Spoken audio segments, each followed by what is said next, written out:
Welcome to it's my recipe అండి. మనం ఇంట్లో కొబ్బరి అచ్చులు ఎలా తయారు చేసుకోవాలనేది విధానం చూపిస్తున్నాను.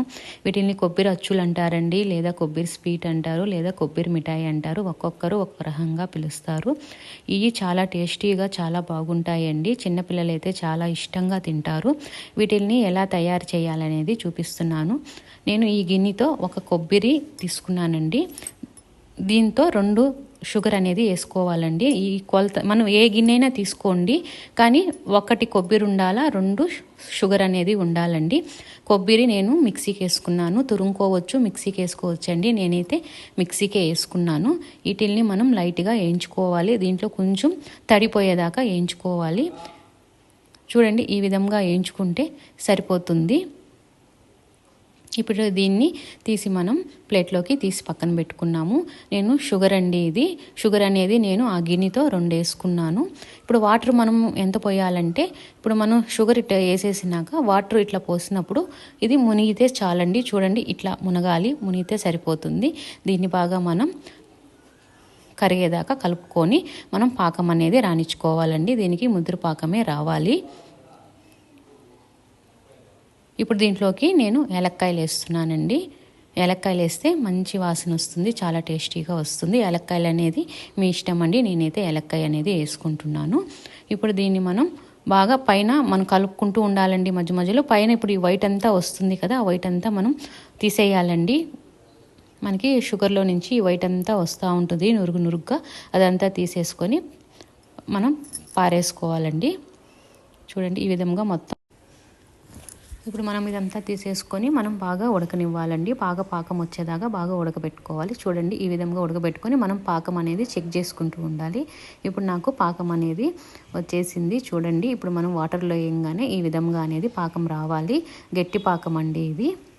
ఇప్పుడు మనం పాకం తీసి చూడండి, మీకు చూపిస్తున్నాను. మనం పాకం తీసి ఇట్లా బాండట్లో వేసేటప్పుడు ఇట్లా మనకి చూడండి ఈ విధంగా ఉండాలి, మనకి గట్టి పాకంగా ఉండాలి. ఇప్పుడు మనకు ఇది పాకం అనేది రెడీ అయిపోయింది. ఇప్పుడు దీంట్లోకి మనం కొబ్బరి అంతా మనం తీసి పెట్టుకొని ఉన్నాం కదా, ఇదంతా మనం దీంట్లోకి వేసేసుకొని బాగా కలుపుకోవాలి. ఇది చాలా రోజులైనా నిలువ ఉంటుందండి, ఎక్కడికి పాడైపోదు. మనకి నెల రోజులైనా ఉంటుంది, ఎక్కడికి పాడైపోదు. ఇట్లా చేసుకుంటే చాలా టేస్టీగా ఉంటుంది, చాలా బాగుంటుంది. అసలు పిల్లలు కూడా చాలా ఇష్టంగా తింటారండి. ఇట్లా చేసుకొని మనం ఇస్తే, మామూలుగా మనకు కొబ్బరి తినమంటే తినరు కదా, మనం ఇట్లా చేసి ఇస్తే చాలా ఇష్టంగా తింటారు. చాలా బాగుంటుందండి. ఒకసారి మీరు ఇలా తయారు చేసి చూడండి. ఇప్పుడు మనం దీంట్లో చక్కెర పాకం వాటర్ అన్నీ ఉంటాయి కదండి, ఇదంతా మనకి బాగా ఇనిగిపోవాలి. మనం కలిపేటప్పుడు మనకి దగ్గర పడిందని ఎలా తెలుసుకోవాలంటే, మనం కలిపేటప్పుడు మనం బాండలి సపరేట్ అయిపోవాలి.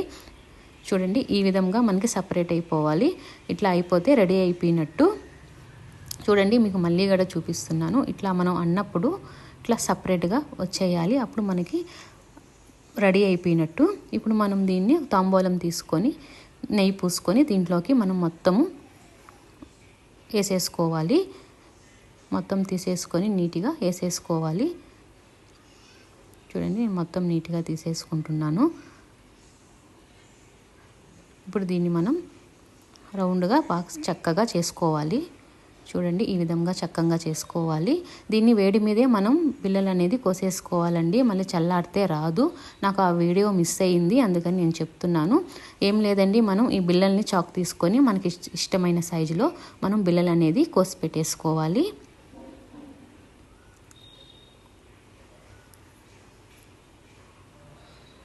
చూడండి, ఈ విధంగా నేను కోసుకున్నాను. నచ్చితే లైక్ చేయండి, షేర్ చేయండి.